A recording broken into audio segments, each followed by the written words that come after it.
Welcome back to Primetime News, and a very special welcome to those of you joining us online at onespotmedia.com. Up first this evening, some news from the medical field. Concerns are being raised about a shortage of some pediatric drugs on the market. This is especially the case for anti-inflammatory drugs like Voltaren. Shamela Pullen reports. Medical doctors have been reporting that for the past few months, they have noticed a shortage in some non-steroid anti-inflammatory drugs.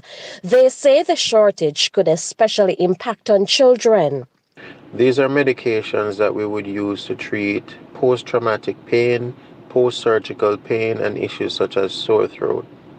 The advantage of these medications is that in addition to treating pain, they will relieve the inflammation, which is the source of the pain in many of these instances. They're also good for fever. Examples of these medications include ibuprofen, cataflam, and Voltaren. These drugs are frequently prescribed by medical doctors, and so now it is of great inconvenience to them in treating their patients effectively. And a lot of times in recent months, patients have been telling us that they go to the pharmacy and they have to choose an alternative, which is usually paracetamol or acetaminophen, which usually doesn't do anything for inflammation, but is okay for pain and fever. Past president of the Pharmaceutical Society of Jamaica, Dr. Ernestine Watson, has confirmed the shortage. In particular, the diclofenac brand, and it's in and out, so sometimes we have, and when we do get the supply, it is very small.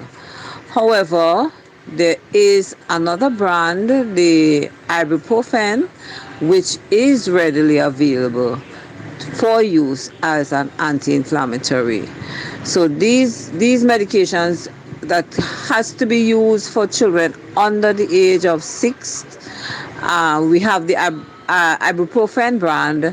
However, the diclofenac has been short. But Dr. Watson is unable to say when the problem will be fixed. The last supply of diclofenac was last month, and I don't know when we will be over the shortage.